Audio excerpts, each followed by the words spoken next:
I'll call this meeting to order. I want to welcome everyone here tonight. I appreciate your attendance and your interest. I would ask the clerk to announce the meeting and to call the roll. Roll call: Walker. Here. Townsend. Here. McKiernan. Here. Murguia. Here. Maddox. Here. Kane. Here. Markley. Here. Walters. Philbrook. Here. Holland. Here. Is this microphone on? Can you hear it okay? I can't hear it. It doesn't sound like it's on. Up here on the dais. Is there a monitor feedback we can get? Hello. Can you go check on it, please? All right. This evening, the invocation is being given by Reverend Gene Flannery of La Misión de San Lucas. Please stand and remain standing for the Pledge of Allegiance.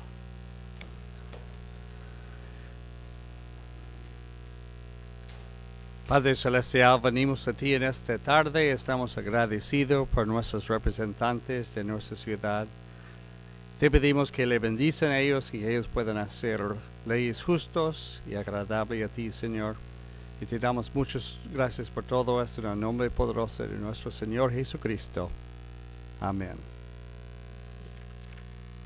I pledge allegiance to the flag of the United States of America and to the republic for which it stands, one nation, under God, indivisible, with liberty and justice for all. Thank you, Reverend, for being here tonight. We appreciate it.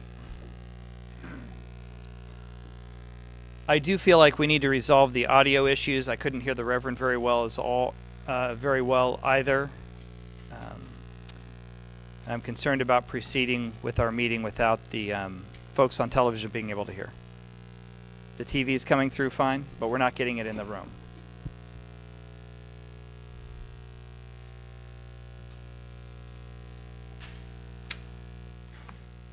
Test 2, 3, test. That's getting better. Test 2, 3, test. Test. I don't know if these monitors, monitor speakers above us are on, but we're not getting much up here. Test 2, 3. Test. Test 2, 3. That's a little bit better. It's coming.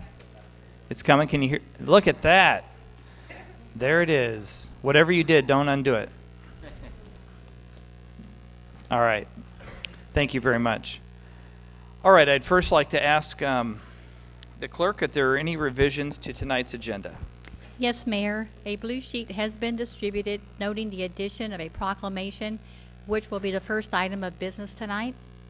Also, additional information has been provided for item 1 under the non-planning agenda regarding possible action, and a list of letters received regarding their proposed merger of the CVB, WYDAC, and the Chamber.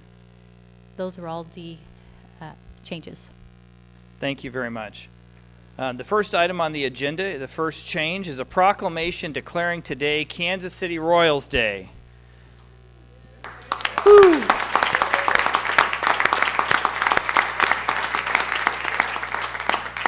I had several people describe the experience during the World Series was similar to the week between Christmas and New Year's. The phones were quiet. People were exhausted. The whole region needs to catch up on sleep. But I'd like to read our proclamation today on behalf of the Royals.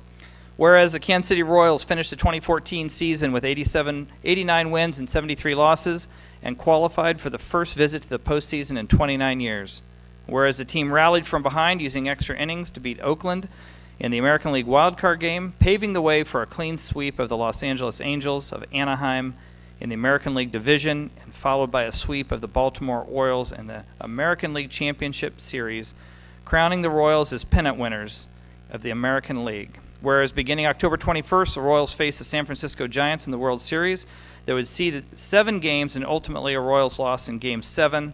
It did take the best pitcher in the history of the World Series to make that happen, whose name will not be mentioned. Whereas in this postseason run, the Kansas City metropolitan area has exhibited a renewed spirit and support for baseball in their hometown Kansas City Royals, displaying a pride for the team that the community hasn't seen in years.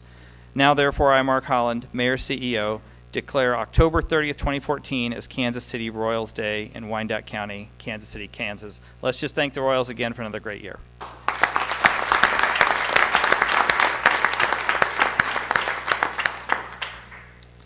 All right, that now brings us to the Planning and Zoning meeting.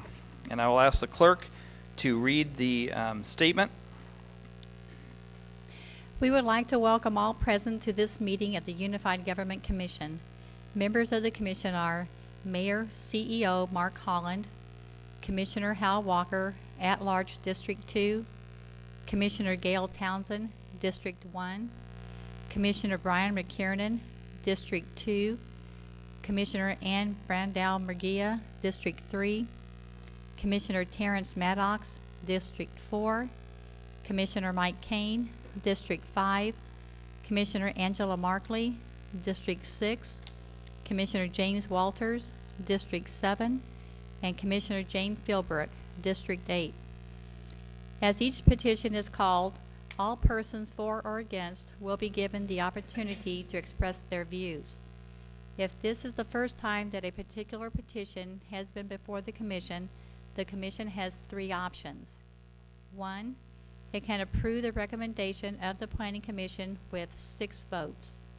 2, it can override the Planning Commission's recommendation, but it would take 8 votes to override. Or 3, it can return the matter to the Planning Commission for further consideration, together with a statement specifying the reasons for the referral back to the Planning Commission. The consent agenda is the first part of the Planning and Zoning agenda. Items on the consent agenda have received a unanimous vote of recommendation by the Planning Commission. Unless there is a request to set aside an item from the consent agenda by the applicant, a member of the public, the Unified Government Commission, or others, then the Planning Commission's recommendation on all of the items on the consent agenda will be adopted by the Unified Government Commission at one time. I will read the list of agenda items on the consent agenda, and when I have completed the list, the mayor will ask if there are any requests to set aside items from the consent agenda. This is your time to stand up and request that an item be set aside if you do not agree with the Planning Commission's recommendation. If an item is set aside, the matter will be discussed and voted on separately.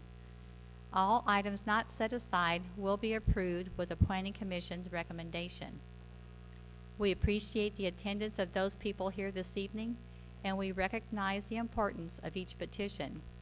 We would, however, remind you that there are a number of items on the agenda, and we would appreciate your efforts to make your remarks as concise as possible.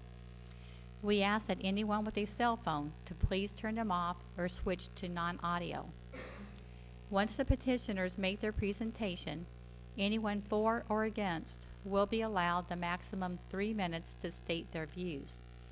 As you come to the microphone, please state your name and address for the record and speak directly into the mic. The mayor and commission are required to disclose contacts with proponents or opponents on any item on the Planning and Zoning agenda. So at this time, I will ask, do any members of the commission wish to disclose any contact with proponents or opponents on any item on the agenda? Commissioner Markley. I've had contact with proponents of item A1 3078. Thank you. Any others? Let the record show I see no further disclosures at this time. I will now read the items on the consent agenda. Under the change of zone applications, item 1, 3078, Laura Hewitt, change of zone from AG Agriculture and C1 Limited Business Districts to CP1 Planned Limited Business District for a medical and dental office at 2933 South 47th Street. Recommended for approval. Item 2, 3079, Gerard Riddell, change of zone from R1 Single Family District to AG Agriculture District for an accessory building at 827 South 78th Street. Recommended for approval. Under special use permit applications, item 1, SP 2014-60, John Bryant, special use permit for a law practice at 6400 Leavenworth Road. Recommended for approval for 2 years. Item 2, SP 2014-61, Yvonne Rhodes, special use permit for a small dog daycare and short-term dog boarding operation at 8525 Din Lane. Recommended for approval for 2 years. Item 3, SP 2014-62, Dallas Wolf, renewal of a special use permit for live entertainment at 2139 South 34th Street. Recommended for approval for 2 years. Item 4, SP 2014-63, Paul McAlexander, special use permit for 7 chickens and 2 horses at 1517 North 59th Street. Recommended for approval for 2 years. Item 5, SP 2014-64, Stephen High School for Pick and Pull, renewal of a special use permit for an auto salvage operation with retail sales at 1142 South 12th Street. Recommended for approval for 2 years. Item 6, SP 2014-67, Scott Cummins, renewal of a special use permit for a tire shop and light mechanical work at 3748 State Avenue. Recommended for approval for 5 years. Item 7, SP 2014-68, Pablo Navarez, renewal of a special use permit for live entertainment in conjunction with a drinking establishment at 6550 Caw Drive. Recommended for approval for 2 years. Lastly, item 8, SP 2014-69, Maria Contreras de Gonzalez, renewal of a special use permit for live entertainment in conjunction with an existing restaurant at 4960 State Avenue. Recommended for approval for 2 years. Mayor, those are all the items on the consent agenda. Thank you. Does any member of the commission or anyone in attendance tonight wish to set aside any item on the planning and zoning consent agenda? If an item is not set aside, all items on the planning and zoning consent agenda will be voted on by a single vote following the recommendation of the planning commission. Are there any set-asides? Move for approval. Second. Let the record show there's no one moving forward to set any item aside, nor any commissioner. It is properly moved and seconded. Roll call. Roll call, Walker, Aye. Townsend, Aye. McKiernan, Aye. Murguia, Aye. Maddox, Aye. Kane, Aye. Markley, Aye. Walters, Philbrook. Aye. Motion carries 9-0. Thank you. All right, that concludes our planning and zoning items. We now move to our non-planning and zoning agenda. Before we move forward, I would like to recognize 3 persons in attendance tonight. Dr. Cindy Lane, the Superintendent of Schools for District 500, is here. We appreciate your presence here. Also, Ms. Marianne Flunder, Kansas City, Kansas Community College Board of Trustees, is in the audience. And former Commissioner Mr. Joe Vaught is here as well. Thank you for being here. All right, the next item is an item that has been in conversation for a while, and it seemed to me that it was time that the commission take it up and discuss it. There have been a lot of meetings, a lot of conversation, and a lot of activity around this, so I think it's time that we have a hearing. I want to say first, the way we're going to structure this is we're going to give, we've had a request, the way this was originated, we had a request from the boards of the Wyandotte Economic Development Council and the Kansas City, Kansas Chamber of Commerce asking to bring this item forward to consider a consolidation of the services of WYDEC, the Chamber, and the Convention and Visitors Bureau. So we will ask in a moment for the WYDEC Chamber group to make a presentation in terms of why they would like to see this happen. We would then hear from the CVB, Convention and Visitors Bureau, in terms of why they would not like to see this happen. And then we will have, WYDEC would have an opportunity to make comment again in terms of response. Then we will have a public hearing. And the public hearing is open to anyone who would like to speak. There are no limitations on that. It is a public hearing. The only limitation is that you will be each person would be given 3 minutes. But we would ask, if you would like to make comment, to please sign up at the doors. We had anticipated there might be a number of people who would like to speak, and we do have staff at each entrance who can sign that up. That would facilitate a timely moving through of those presenters who'd like to speak. And again, you will be given 3 minutes. Each of the presenters, both the CVB and WIDAC, would be given up to 15 minutes to make their presentation because they have some prepared statements. So that's how this is going to move forward. I want to make a few introductory comments. One, there are 3 of us up here who were here in 2009 when we voted to split the chamber from the Convention Visitors Bureau. There was a study at that time that was initiated in 2008. We reviewed that.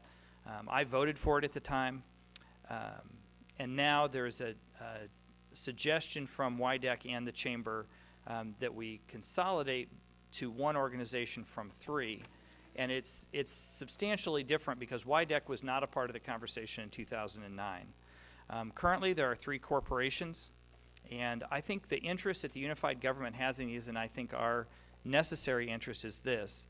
About 60% of the Wyandotte Economic Development funds come directly from the unified government. About 100%, or close therein, 95-ish% of this Convention Visitor Bureau money comes through the unified government as an allocation of the transient guest tax. And our investment in the chamber is nominal. We are just another member of the chamber. So we are not a heavy investor in the chamber. And from my perspective, the bigger issue is WIDAC and the CVB, because those are the groups that we allocate funds to on an annual basis. Ultimately, the 3 organizations are separate corporations, and we cannot affect what structure or change those corporations take. That's not our role tonight. Our role tonight is to discuss whether or not we want to allocate our dollars that we're currently allocating to 2 groups to 1 group, and whether or not that would include the chamber as well. So really the only authority we have is where we allocate our dollars. And if you look at the blue sheet, I would direct the commissions to the blue sheet under the synopsis. An action that would be contemplated this evening. It's the last sentence on the synopsis. The action we're contemplating this evening is to direct the county administrator to establish a process for the consolidated use of our tax revenues in providing these services. What that would mean in turn is the county administrator would be responsible for reviewing contracts, for reviewing timeframes, and for bringing to the commission a structure that we would vote on. We have voted on the structure of the contract for WIDAC, and we've voted on the structure of the contract for CVB. If we were to do a different structure, it would presume that we would honor our current contracts and that a new contract would be established for a new organization, but we would assign that to the county administrator. So that is the action that's being contemplated tonight, not only for a discussion but for a vote. So with that, I just wanted to kind of set up the conversation tonight. So with that, I'm going to ask WIDAC and Chamber to make the first presentation. The CVB will have an opportunity to make their full presentation. And then I'd like to have the public forum after that prior to the commission beginning the dialogue. If that's our standard procedure for a public hearing. So if that's amenable to the commissioners, then we'll move forward with that. So at this time, I'd like to recognize the WIDAC and Chamber. And please introduce yourself, name and address for the record. Sorry. I'm Todd LaSala, 1201 Walnut, Kansas City, Missouri. I am the chair of the Chamber of Commerce this year. I'm in the second year of my one-year term. We have a short presentation for you, and then I'm going to yield time to some other folks who would like to speak. My wife, Nancy, saw this first slide this morning when I was looking at it and pointed out that Y is the postal code for Wyoming, which was very helpful of her. As you know, there are 3 organizations that are currently separate, distinct. They all promote this community in a variety of ways, and they're all about promoting economic stimulus and economic growth in this community. They currently do not work together or collaborate in any meaningful way. These are some key statistics about the three organizations. They all have relatively similar budgets. The mayor did a nice job of pointing out the difference in funding. You have a chamber that's about 100% privately funded, more or less. WIDEC is 60-40 these days, and the Visitors Bureau today is more or less 100% public. The chamber and WIDEC are currently, they are membership-driven organizations. There's somewhere in the neighborhood of 735 members between the two organizations, and the staff positions are also located there, and to tell you what we're looking at.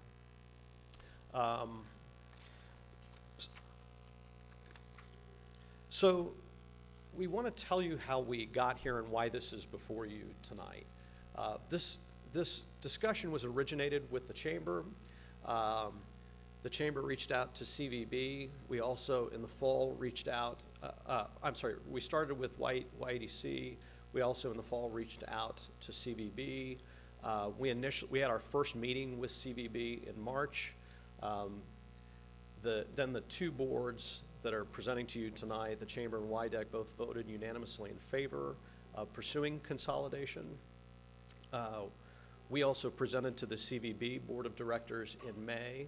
And then importantly, in the month of June, we got a letter from the CVB with a bunch of questions, substantive questions, and some were statements. There were about 10 of those. Because of that letter, we reached out to CVB and suggested a meeting. We started to write a letter in response. However, the letter seemed argumentative in nature, and that wasn't our goal. We really wanted to meet and talk about whether we could collaborate and agree on consolidation. So you see there were a series of meetings that were held in August between the three organizations. All three included board members and the executives from the organizations. And we talked about a number of issues. Organizational structure, board structure, and importantly, budget.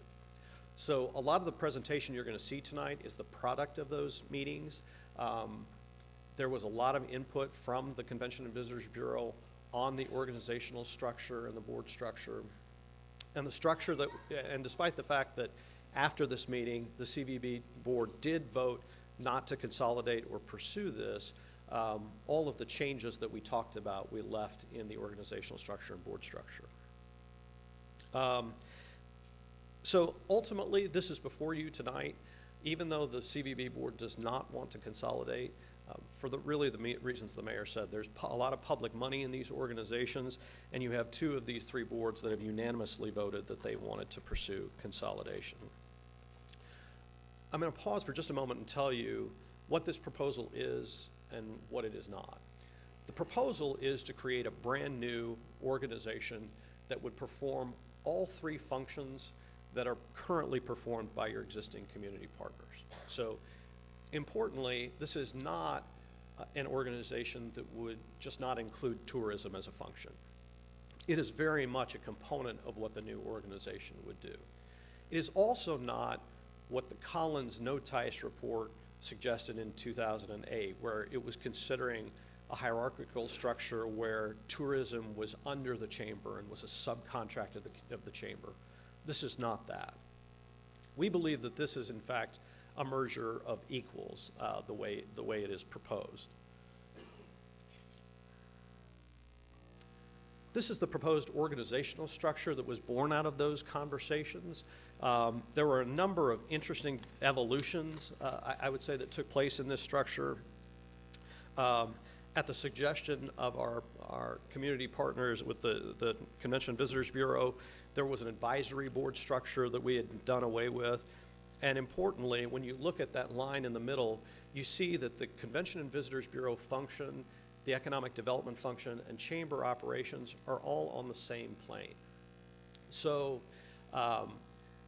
no one function is above another in this structure, which really is important and was emphasized in the discussions.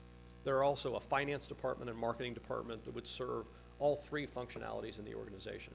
Now, these boxes don't necessarily represent people, they really represent departments. The number of people that would exist in the new organization, we think would be more or less equivalent to the number of people that operate now in the existing organizations. But on that bottom line, you also see some boxes for contract staff. There are portions of this that we would contract out. Importantly, I want to focus on the legislative function because we would, in fact, probably, the chamber currently hires a lobbyist, but I think it's important when you think about this, the chamber traditionally has had to have a role in this community where, when appropriate, they might disagree with the unified government. The question is, in a combined structure like this, can you still do that? And there's been a lot of discussion devoted to that very point.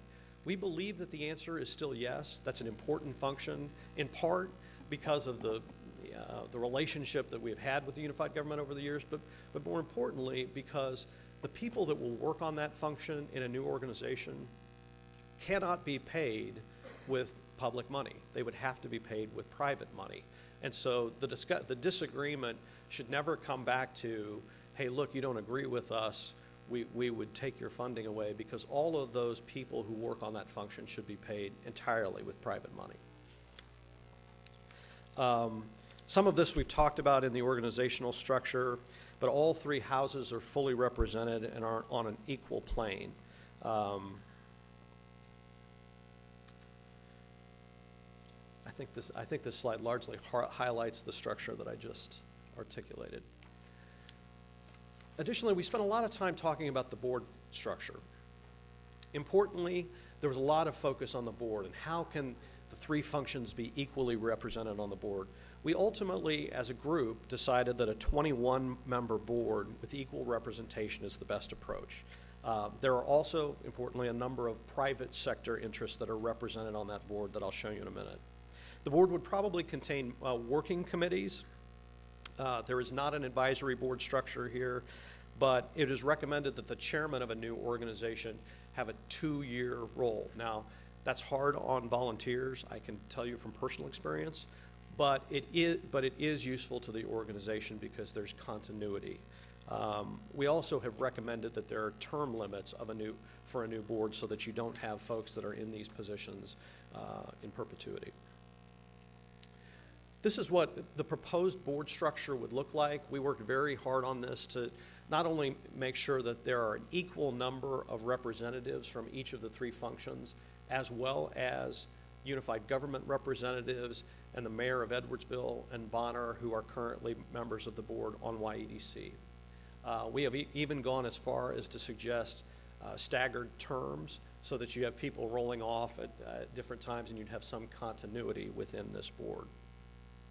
We have also recommended that at least in the initial going, it should make sense to have the chairman of the organization come from the different functions. So that you wouldn't have, say, the YEDC functions provide the chairman for the first several years of the organization. That position should rotate so that each of the functions is represented in the chairman's role. So quickly, in summary, the issues that have been addressed by those meetings really are a strong focus on equal representation. We have talked a lot about unified branding. You will hear briefly from Greg Cotton from Sporting Kansas City, who cannot be here tonight because Sporting is playing in New York. But he is sort of he and Rachel Merlot, Hack Merlot from Google are sort of our rebranding experts. You will hear from him briefly. Importantly, in the budget process, you'll hear from Craig Gaffney about how that went, but in the budget process, we have agreed that we would maintain about the same baseline funding for tourism in the new organization. This is not about taking those transient guest tax dollars, which can only be used for a limited purpose. It's not about reallocating those to chamber functions. It is really about using those dollars in the most efficient way. Through the budget process, we also made very clear, I think, and we're very transparent with everyone in the room about the financial stability of the organizations. We also have found a structure that we believe encourages collaboration. Quickly, I'm going to touch on a bunch of opportunities and strategies that we think came out of those meetings. The first strategies really have to do with tourism specifically, because we've had Greg Kindle serving as the executive director for both the Chamber and EDC in the short term. We know a lot about how collaboration can work with those two organizations today. The interesting part of this would be if you had this new collaboration with the tourism function in CVB. A lot of our strategy, I think, has to do with broadening the existing tourism mission in this community so that it begins to address the business sector. Currently, there's a lot of focus on the leisure traveler who is coming to this community, which in many ways makes good sense. We have great tourism assets in Village West and the Speedway and Sporting Kansas City. But we believe there's real opportunity in the business travelers in this community. There's about $1.4 million people who come to Kansas City annually for business travel, and the per cap spending for the business travelers is about $100 more per person for business travelers versus leisure travelers. We also think there are opportunities to explore cooperative marketing with our partners, develop strategies with the T-Bones and Sporting. You'll hear from the Speedway later. And we think we can work closely with a convention center if there's a new convention center that comes online here. In the meantime, we think that this new organization can do a good job of looking for smaller conventions that it can place in the Reardon Center. Very briefly, why consolidate? A lot of this you have heard from us before, but we believe there's real collaboration opportunities. We have seen this already because we've had Greg Kindle sitting in both chairs. We believe there are financial opportunities and savings and efficiencies that would result from collaboration. And we believe that we will be creating a new and dynamic organization that will create a cohesive brand in this community. We think that these three organizations, quite simply, can perform better together than they can apart in silos. So with that, I'd like to yield the floor to Cord Maxwell from EDC, and then we'll have just a couple of other people who would like to speak. Mayor, as member of the commission, Cord Maxwell with Polsinelli Law Firm, 900 West 48th Street, Kansas City, Missouri. I'm not a stranger to this podium. I've been up here many, many times in front of you, and all of those times when I am here in front of you, it is pressing projects and trying to bring economic development to this community. And frankly, though doing that on a for-profit basis, representing clients here in front of you tonight, very much different in that we are here. I am here as the board chair of the Wyandotte Economic Development Commission and here fully on a pro bono basis and just here to represent my board and the direction they have given me. We have several members of the board sitting with us here tonight that are also interested in this process. But we believe strongly, and we voted, as Todd said, as a full board unanimously to bring this forward to you and ask that you explore consolidation and direct the county administrator to do same. And the question has come up several times to YEDC, why? Why are you guys interested in this? Why are you guys doing that? And it's a question we really had to look inside ourselves over this last year and think about a lot. We feel we have a great board. We have an absolutely knock it out of the park executive in Greg Kindle. We're having huge results and showing huge results. We did nearly, with your assistance and help, $1 billion of investment in this county last year. We're on track to do $500 million in investment. Those are jobs, that's investment. It's the very reason all of you sit on this commission and were signed up to do this job, was to be able to be part of those deals, and we're happy to be the ones bringing it forward to you. So the question is, why would you get involved in this? Why would you have interest in this? Frankly, you're high functioning, it's working well. Why don't you just stay on what you're doing?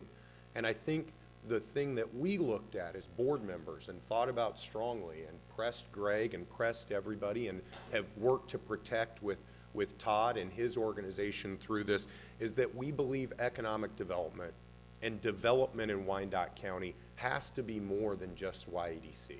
It has to be more than just you as the commissioners sitting on the dais and YEDC.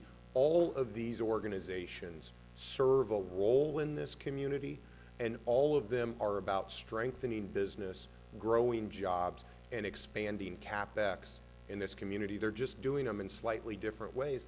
And the answer is, we don't work together. We really don't. And the true answer is, if you think about your own life and how you work and people that you answer to, you always answer to your boss. At the end of the day, you answer to your boss, or you answer to your constituents, and you answer to who's driving the deal. And if you don't have a combined board, no matter how many meetings we have and how much collaboration we try to instill, there will never be that working together on a day-to-day basis. And the opportunities are just too great when you have the chamber dealing with small business, when you have YADC dealing with the big projects and little projects, and you have the CVB that's focused on tourism, conventions, and bringing people into this community. We all need to be working together. We all need to be pulling the sled in the same way. And we need to create these three $500,000 to $600,000 organizations and putting them into a $2 million organization that can really move the needle for this county. We've been doing great for a number of years, but just because we're doing great doesn't mean we can't do better. And we as a board, and we with a strong brand in YADC, due to everything you guys have done to help us, we believe we can do better. And we're willing to provide our resources, our time, our effort, and our brand into this new combined organization to make it stronger and push this county forward. So with that, Mr. Mayor, members of the commission, I would yield my time on to other members of the team, but would be happy to stand for any questions that any of the commission may have. Thank you very much. You are at the 15-minute mark. Right, right. We were concerned about that. Would you prefer, How much more time do you anticipate? Mr. Cotton's video is close to 4 minutes, I think, and then we have Craig Gaffney, who'd like to speak about the budget, and Pat Warren, who'd like to speak on it. So I think we're talking about, Another 15 minutes? no, but probably 7 to 10. Another 10 so- minutes? And so if you'd rather, I mean, we would like to play Mr. Cotton's video. If you'd rather hear from Mr. Gaffney and Mr. Warren in public commentary, we could do that. Let me ask the commission, are you willing to give an additional 10 minutes? We would offer that obviously to the CVB as well. Is that all right? No, that's fine. Go ahead. Okay. Could we play Mr. Cotton's video? Thank you.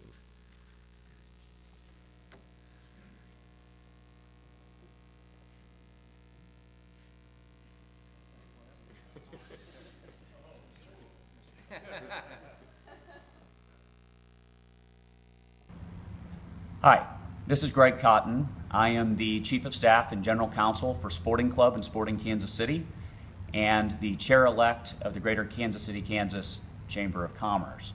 Want to apologize first for not being there in person. I am in New York right now watching, hopefully, your Sporting Kansas City defeat the New York Red Bulls in our playoff match. I had fully intended on being there today to support my colleagues from the Chamber of Commerce in their discussions today with you around what we believe at Sporting to be an incredibly important and forward-thinking consolidation of a variety of the civic functionalities in Kansas City, Kansas, Wyandotte County, and that is small business development, economic development, and travel and tourism. We believe this is the way forward. We believe this is an extremely important and crucial step. We feel like we're at a crossroads with a lot of this economic development activity that's going on in the county right now. We can either go way up, go big, or we can start to see it backslide. And we believe that this consolidation is an extremely important and thoughtful step forward. So I wanted to, again, apologize for not being there in person and taking your questions, but I'm sure my colleagues will do a great job of answering those. Wanted to speak about the types of events that Sporting brings to the region as well.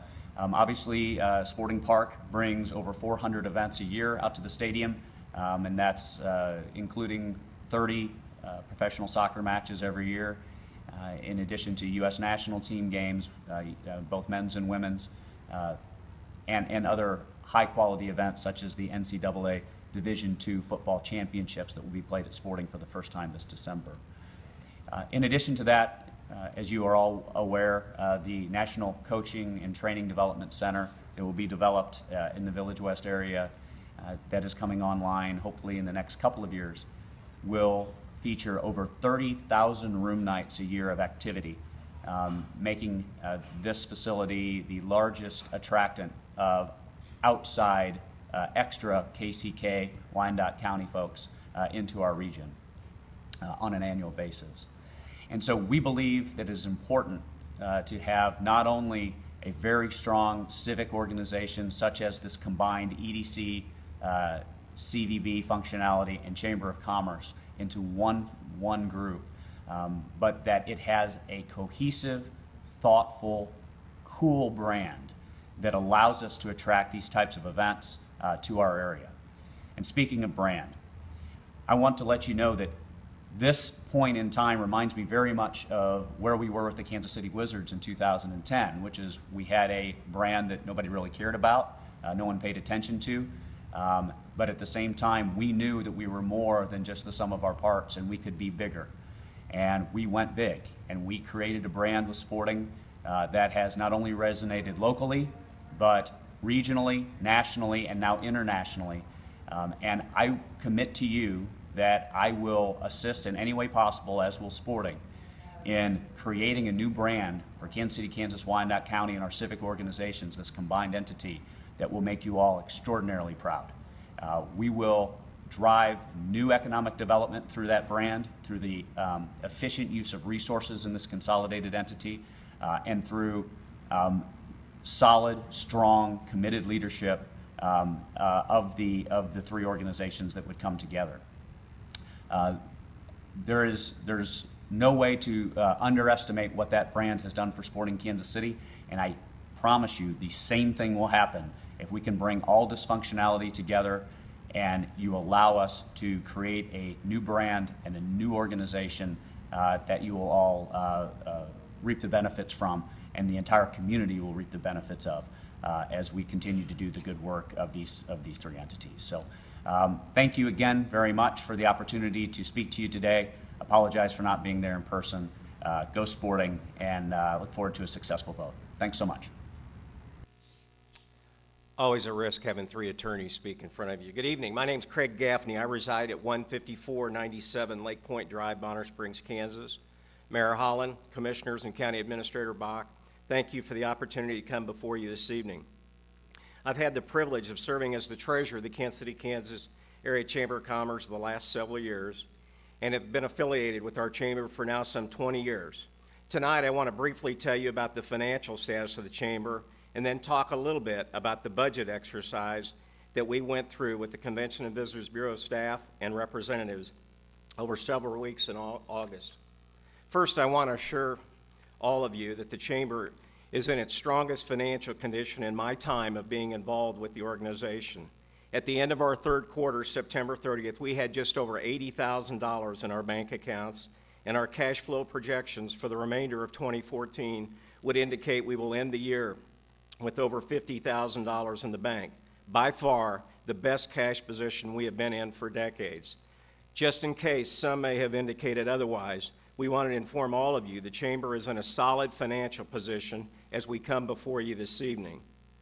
Though the chamber does receive some financial assistance from the KCK Chamber Foundation, we're becoming less and less reliant on that funding source. We're in the process of refinancing our building on a more favorable term that will improve the annual cash flow by almost $40,000. The other really tangible factor related to our chamber in the foundation is that we invested over $1.2 million to renovate our building in downtown Kansas City, Kansas. In our opinion, this investment was incentive for the likes of Loretta Properties, owned by Lamar Hunt Jr., to invest significant dollars in renovating the former Katz building directly across from our chamber building. And we believe Loretta will continue to make other investments in downtown KCK. We are excited, ready, willing, and able to work together in a consolidated organization with Wyandotte Economic Development Council and the Convention and Visitors Bureau functions to continue moving this community forward in a progressive way. In August, we spent 3 weeks working with representatives from the CVB and YEDC on a consolidated budget to see what that would look like. We got significant input from all three entities and made very conservative assumptions. And while in my case, I believe the upside in consolidation is creating additional revenue opportunities for a consolidated dynamic organization, in our estimation, there are certainly some economies of scale to be gained, whether that be the cash flow savings on our mortgage, the rents currently being paid by the CVB, our audit expenses, and so forth, could result in a consolidated annual cash flow savings of an estimated $65,000 to $70,000. Even with the most conservative projections, the budget exercise we went through showed that a consolidated organization works financially. Then if you believe in the modest growth of the opportunities that you heard others speak of tonight, we think that consolidation could be very positive for the financial stability of these three organizations and their functions. As I close my remarks this evening, several of you are aware I was born and raised in this community. I love Wyandotte County and Kansas City, Kansas, and want nothing but the best for my hometown. My perspective on consolidation of these three organizations, in my opinion, is a true north view on what is best for the business community and the taxpayers of Wyandotte County.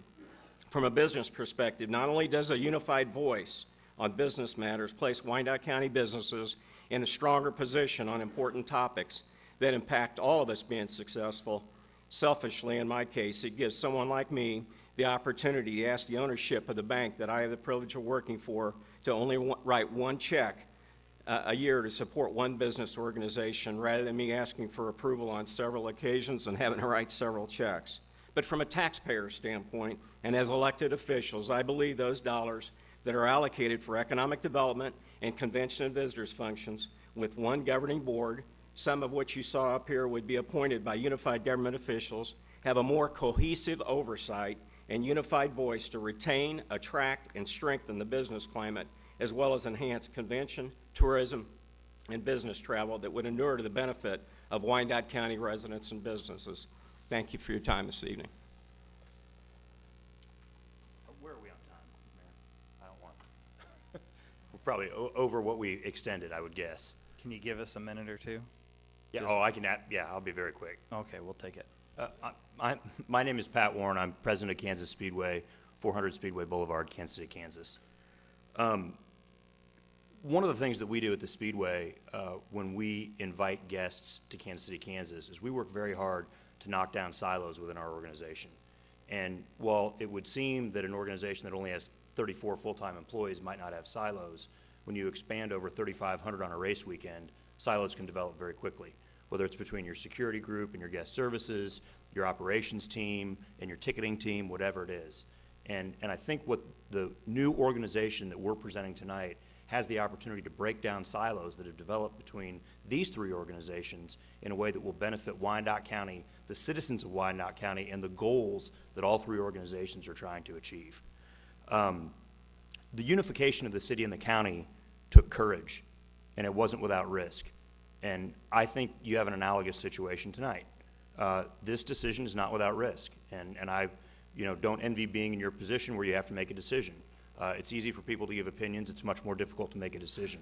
But I think, like the unification of the city and the county, I think this presents a great opportunity. The final thing I'd like to say is that we've got a building on our property next to our main office that was built as a visitor center for the state at our expense.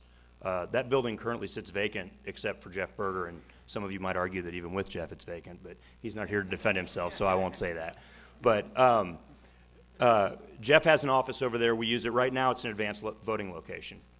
We believe so strongly in this new model that we're prepared to offer the visitor center half of that building rent-free and effectively for free to the new organization as a satellite location for whatever we want to do to promote the purpose of this new organization, promoting tourism, promoting business, all the things that we believe we can do. And we're that committed to this that we're willing to put that asset behind this initiative. So thank you very much. Thank you for your time. Thank you. All right. Before we get to questions from the commission, so I'd ask the commission to take notes, write down your questions. I'd like to hear from the CVB, and then we can move from there. So if the Convention and Visitor Bureau would come forward at this time for your presentation. Good evening. My name is Rick Gwynn. I'm an attorney with Colantonio Bergen Gwynn in Overland Park, Kansas. My address is 11024 West 108th Terrace in Overland Park. I'd begin my comments by asking what I think is a serious question. What's the rush? As I understand from the mayor's comments, 3 of you were on the commission at the time that this thing was taken up back in 2008 and 2009 and voted on and approved in 2010. Extensive study went into this. If you look at every regional city in the area, Omaha, Nebraska, Springfield, Missouri, Overland Park, Kansas, Topeka, Kansas, Wichita, Kansas, this community, every significant community that I just alluded to, all have an independent tourism and convention bureau, every one of them. The only ones that don't, in my opinion, are not destination centers. Olathe apparently has under its chamber the Convention and Visitors Bureau. Lenexa, Manhattan, I think, is the other. Lawrence has a separate and independent Convention and Business Tourist and Convention Bureau. There's a reason for that. It's vitally important that when decisions are made with regard to development in a community, there needs to be an independent voice expressed by a tourism and convention perspective. And unfortunately, under the model that's being proposed here, what you have are 2 entities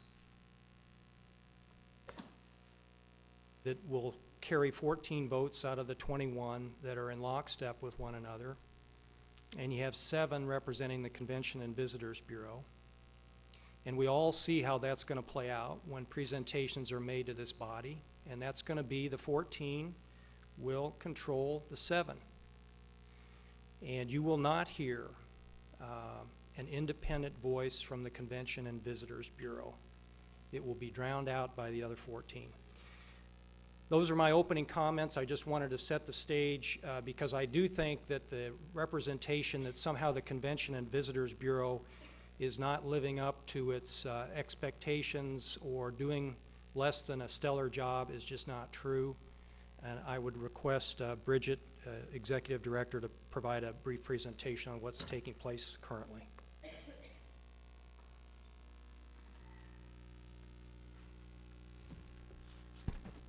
I've been asked to talk for just a couple of minutes about what the CVB does and some of our successes. We met with most of you early in April, and we shared at that point several sheets with specific details of our marketing. We also provided you with our marketing plan for 2014. I have copies of our 2015 marketing plan, which has been sent to the unified government along with our approved budget, but I have copies for you here tonight. But I want to just hit on some of the highlights. Do I have the button? I do. The mission of the Kansas City, Kansas Convention and Visitors Bureau is very focused and defined.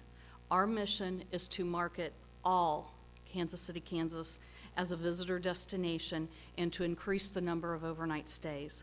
We market the entire destination to visitors of all types. We work with meeting planners, conventioneers, leisure travelers with all types of interest, and group travel. We promote everything that there is to do, for everything there is for visitors to do while they're here, from attending a race at the Speedway, to visiting Strawberry Hill during their holiday displays, to fishing at Wyandotte County Park, or to attending a T-Bones game. Our job is to provide a complete and accurate picture of Kansas City, Kansas as a visitor destination. One of the first lessons I learned when I started in tourism is know your destination and market who you truly are. Kansas City, Kansas has to date built a leisure destination. That is where we spend our marketing dollars.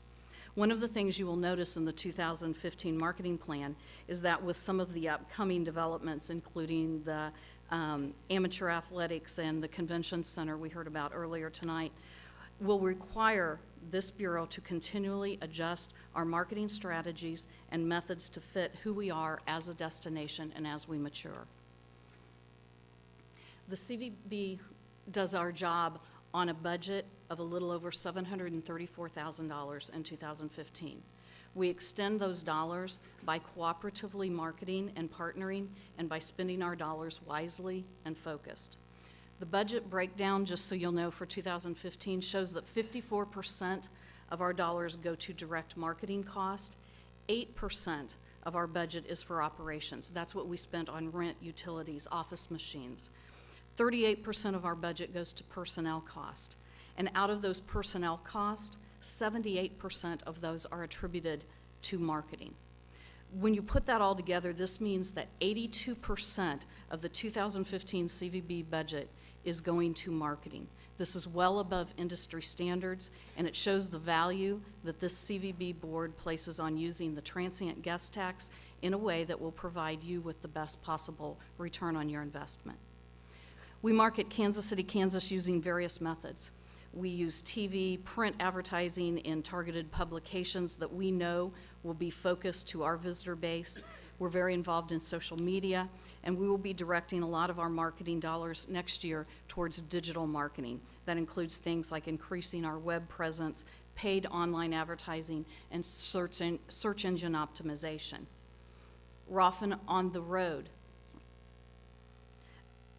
meeting with meeting planners or group tour operators or attending a leisure show. We talk to thousands of people throughout the year and invite them to come to Kansas City, Kansas. Examples of a leisure show are events like Kansas Sampler, which was held last May in Wamego, Kansas, where we were in front of over 11,000 people in one weekend interested in travel to Kansas. Or we may partner with the state of Kansas at a travel show in Omaha or Chicago, talking to interested potential visitors and giving them a complete picture of our destination. The real question here is, are we successful? And we judge our success in various ways. Some of the ways that we look at are the growth in visitor contact, the growth in hotel occupancy and average daily rate, and the return on investment for marketing projects.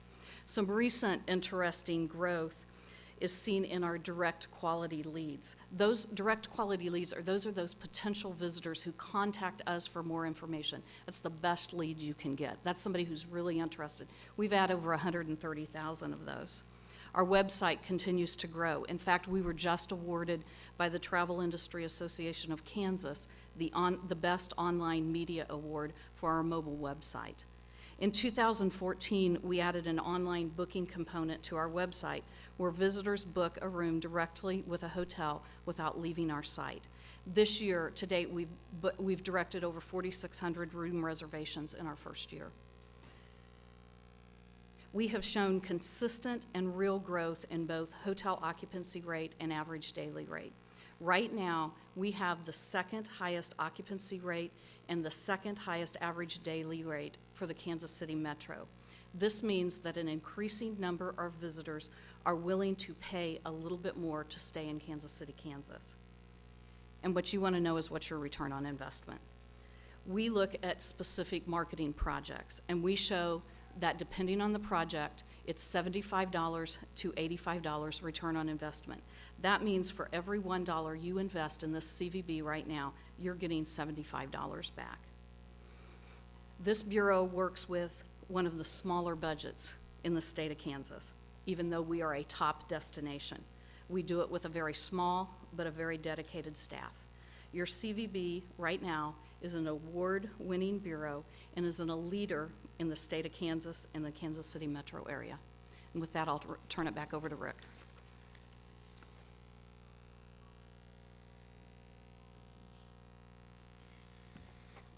Again, I would just like to point out, I think the structure is right on in terms of the way it currently exists. If personalities or if people that are filling positions right now are the problem, let's deal with that problem. But the structure right now is right where it needs to exist.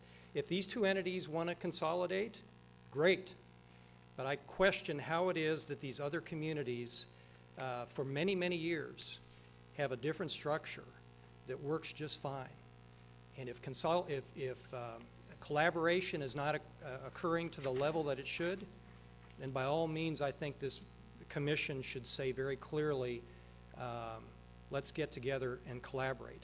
The problem with this process, in terms of your being asked to make a decision this evening, is one that the initial conversation about the wisdom and value of consolidation was never on the table with the Convention and Visitors Bureau when they were first approached by these two entities.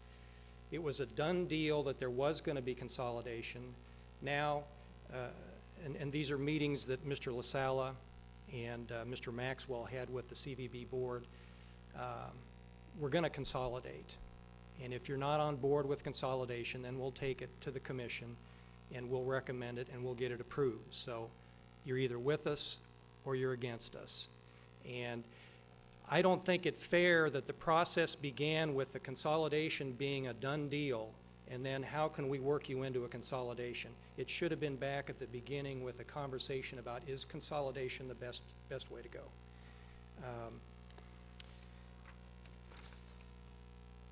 As you know from the mayor's comments, there is a contract in place until December 31st of 2016 authorizing the existence of the Convention and Visitors Bureau as an independent entity. There's a 12-month notice of intent to terminate that's a part of that contract. I was retained, our firm was retained for purposes of reviewing the contract and also to deal with the board members' understanding that they have a fiduciary duty to make sure that all dollars that are spent regarding the Convention and Visitors Bureau are spent in a way that is statutorily provided for and authorized. In this instance, what we're talking about here is a serious concern about commingling of funds that cannot be commingled. They are required to be spent on the purpose for which the statute provides, and that is convention and tourism promotion. If you could go to the next slide. I'm sorry, right here? I think I might be able to figure it out. Maybe. Okay, I just alluded to the fact that there's an existing contract. I go back to the fact that this decision did not happen overnight. I'm concerned that this commission this evening is being asked to make a decision that took a couple, 3 years to formulate and decide. You're being asked to decide this evening, and I think that is way too quick. I think the better way to handle it is for this commission to consider putting together some sort of a task force that can get input from everybody concerned so that this isn't a quick decision that's not well thought out. My recommendation is that you, at a minimum, consider a task force to study this before deciding. I don't know how you go from a 3 or 4 year study to let's take it up this evening and vote. I just don't think that's prudent or wise by this commission. I've already alluded to the fact that every significant destination location around this area has an independent tourism board. The missions are different, and it's something to keep in mind here. The reason that you have an independent tourism board is because the mission of the tourism board is to enhance tourism and conventions in this area. The mission of the chamber is to enhance business development and retention. The mission of the Economic Development Council is to attract economic development in the community. I'm just suggesting that there are occasions where I think you as commissioners would love to hear another vantage point, another way of looking at things that you're not going to hear if you consolidate this evening.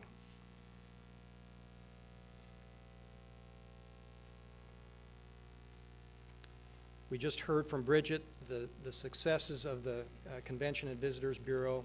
If it ain't broke, don't fix it.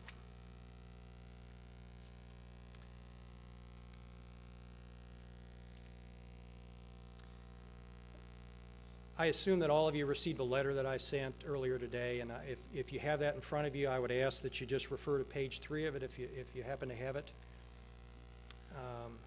There is a concern that exists that if this consolidation occurs, that Kansas law for any transient guest tax dollars to be used for other purposes would violate Kansas law.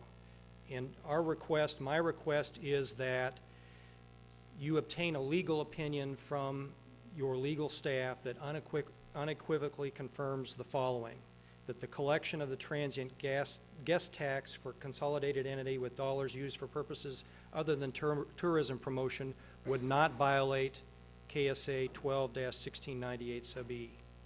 Secondly, that the unified government's ability to collect the transient guest tax would not be jeopardized based upon the distribution of the funds to a consolidated entity with multiple purposes. And 3, that a taxpayer suit to halt collection of the transient guest tax would not be successful if the funds are distributed to a consolidated entity with multiple purposes. Again, the request here is that you get a legal opinion from your city attorney's office before deciding whether this is lawful to even proceed in this manner.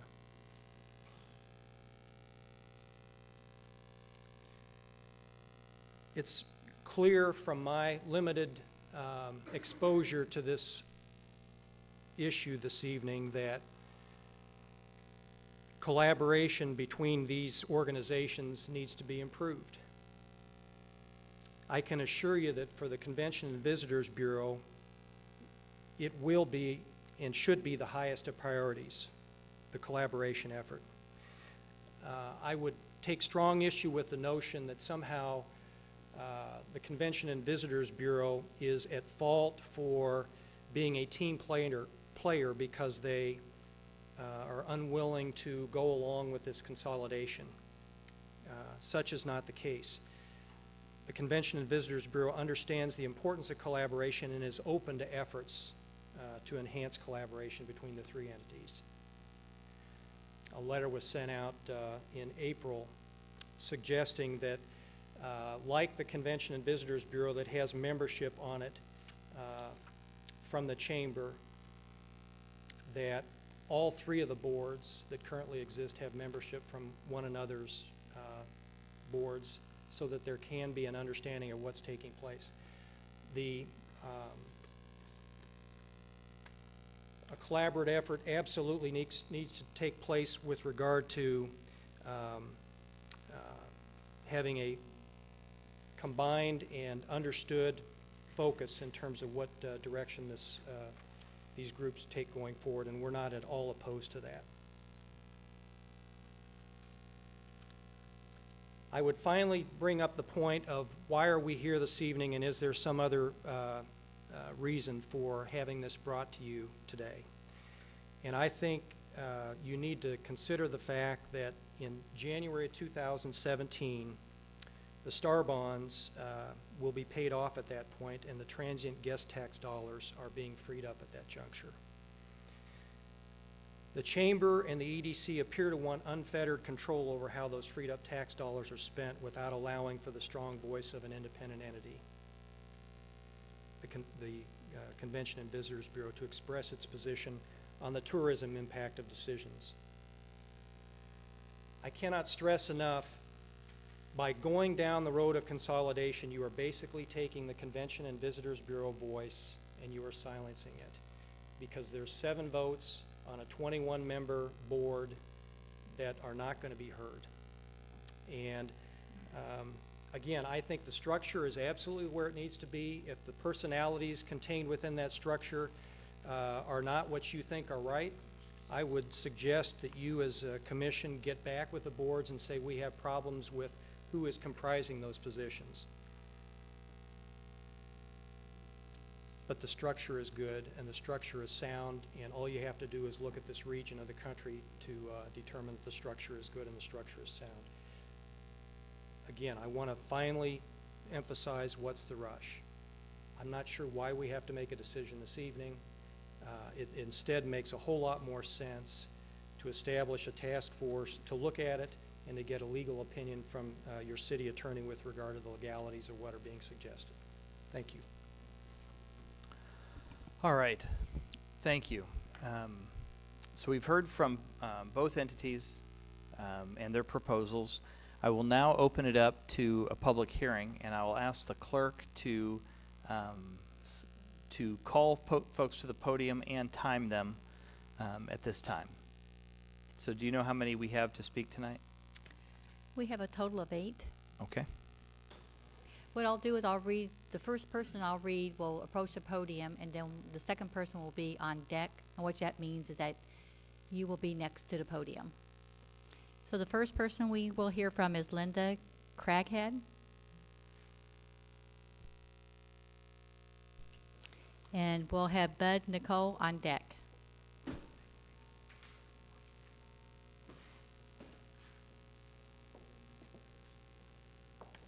Good evening, Mayor Holland and members of the Unified Government Commission. Thank you for this opportunity to speak. My name is Linda Craighead. I am the Assistant Secretary for Kansas Department of Wildlife Parks and Tourism. I encourage the Commission to give due consideration to the decision before you tonight. Our agency works with organizations across the state that are comprised of a lot of different structures. But as referenced in my letter that you received earlier today, significant effort was put forth by several of you and your predecessors to determine the structure of your existing Convention and Visitors Bureau. For ease of reference, I've provided a copy to the clerk and also have copies here for you tonight to reference that study. As a result of the 2009 decision, your municipality currently serves as a successful model for municipalities across our great state and truly across the nation. As a result of the decision that was made, you've been able to recruit and retain professionals in the field of tourism marketing who understand the demographics and needs of today's traveler. They have developed a strategic, focused, long-term marketing initiative that maximizes your return on investment. They've won awards for their work. They've been acknowledged by their peers in the tourism industry as some of the best, and they've implemented programs that have generated significant revenues for your municipality. Additionally, I've provided a copy to the clerk's office of the Longwoods International Report, What Happens When You Stop Marketing, the Rise and Fall of Colorado Tourism. I also have copies of those here for you tonight. Be advised, I'm not implying that your plan is to eliminate the tourism marketing function as Colorado once did. I am cautioning you, however, that your decision tonight sets the stage for future results. And under your current structure, results are what you're seeing. Ma'am, you have 1 minute. In fiscal year 2008, your transient guest sales tax for Kansas City, Kansas was a little over $1.9 million. In fiscal year 2014, your transient guest sales tax, $3.02 million. And after the first quarter of 2015, you're on track for another record-breaking year. Admiral Rickover once said, "Good ideas are not adopted automatically. They must be driven into practice with courageous impatience. Once implemented, results can be easily overturned or subverted through apathy or lack of follow-up, so a continuous effort must be required." I encourage you to stay the course. Don't let the easy fix get in the way of a well-thought-out, sound decision. Take your time, review the studies, and learn from the decisions of others to ensure that you make the right choice for your community. Regardless of the decision that you make tonight, I want you to know that Kansas Department of Wildlife Parks and Tourism looks forward to working with your municipality to advance the prosperity of this great state. Ma'am, Each of you are at 3 minutes. Each of you are to be commended on your success, including your chamber, your economic development, and your Convention and Visitors Bureau. Thank you. We'll have Nicole Budd to the podium and Kevin Fern on deck. Good evening, Mayor Holland, members of the commission. My name is Bud Nickel. I'm the director of the Hotel and Lodging Association of Greater Kansas City, located at 1600 Genesee Street, Kansas City, Missouri, otherwise known as the West Bottoms. And We prefer to call that the East Bottoms on this side, sir. And thank you, Mayor, for that correction. So I'm from the East Bottoms, where I have 1 foot in Kansas, 1 foot in Missouri, representing 230 businesses and 8,000 employees, and was our spokesperson for the issue of the American Royal versus Foch Brothers plan on Kemper Arena.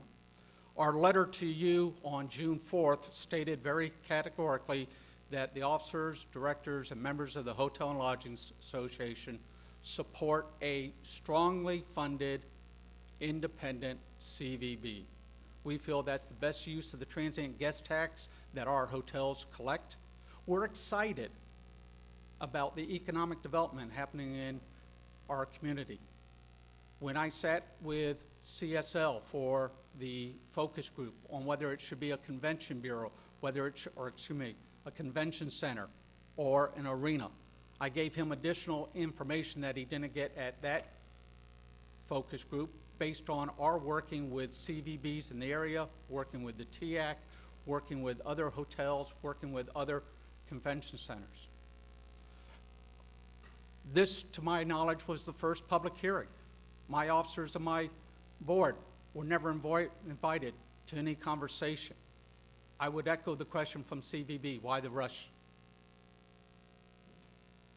We look forward to working with both organizations, a combined organization that'll bring in new hotels, as I said to Greg Kendall earlier. 250-room hotel is not going to support the convention center arena that was discussed earlier tonight. We can provide that sort of information, and we look forward to it. We know that the Convention and Visitors Bureau, as a separate entity, has a focused mission. Sir, you have 1 minute. Thank you, ma'am. And that's my concern, is when you commingle organizations, and I've been on task force most of my professional life, you can lose sight of what you're out to create. And when you're in a community that's growing convention and tourism business, you need a dedicated marketing arm, and that's best served, in our opinion, with a separate, strongly funded CVB. I thank you for your time. Kevin Fern to the podium, and we'll have Greg Jackson on deck. Good evening, Mayor Holland and Commissioners. My name's Kevin Fern. I am the Executive Director of the Shawnee Convention and Visitors Bureau, your neighbor to the south. I'm here tonight as the incoming president of TIAC, the Travel Industry Association of Kansas, and I'm here to say that the Kansas City, Kansas Convention and Visitors Bureau has been a vital member and a valued leader in our organization for many years. And it should be, because you have the great distinction in your community of being the #1 destination in the state. Congratulations to all of you for that enviable status. But I'm here to talk about the mission of a CVB and what it needs to be successful. CVBs need a vision that is external, not internal. And CVBs also need a vision and a priority that is cooperation and not competition. And so therefore, I think it's important to always remember that visitors' communities, in my community and your community, they don't see city limits, they don't see county lines, and even our unique metropolitan area, they don't even see the state line. So hosting the World Series is a timely reminder of how we are all just one community in the eyes of the outside world. And so it's extremely important that CVBs have that knowledge and vision guiding it every day. I also want to touch on the integrity of the transient guest tax. As an organization, TIAC is firmly committed to the keeping the transient guest tax for the purpose it was created, and I quote, the marketing and promotion of tourism and conventions. On a personal level, your success is my success in Shawnee because we're a community right across the river from you, and that's the point. We all need to work together as CVBs, and so it's extremely important that they have an independent vision and to be able to pursue that. Thank you. Greg Jackson to the podium, Celeste McJanis on deck. Good evening, Mayor Holland, members of the Commission. My name is Greg Jackson. I am the General Manager of Dave & Buster's located at the Village West Mall, and I'm also Vice Chair on the CVB Board. I appreciate the opportunity to talk to you today. I've been involved in most of the discussions throughout this entire process and have seen the benefit of the economic development being in position out there at Legends Mall for the last 11 years. When we first originated out there, it was us in a movie theater. You can say a lot different today. And that's been through some hard work from a lot of organizations pushing forward that we all have benefited from, and I do not question that at all. My question is, again, as we remit, is what's the rush? This contract is up for renegotiation in 2016. At that point in time, why can't this issue be taken up? There has been a deadline put in front of us on initial conversations of January of this year. So obviously I would think, me being a lay businessman here, there's some other motives behind this consolidation. Collaboration does not require consolidation. There's no reason why organizations cannot work together without being under the same roof. We do it every day in business. I do it every day with my counterparts throughout the mall itself and the community out there.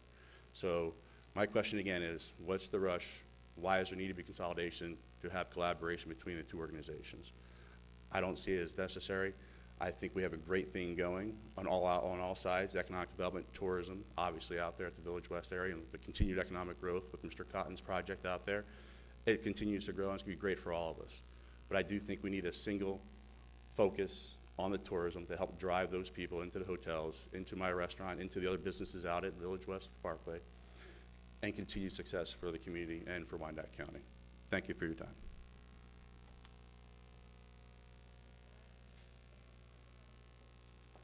Celeste McJanis to the podium, Jerry Cook on deck. Good evening. My name is Celeste McIannis.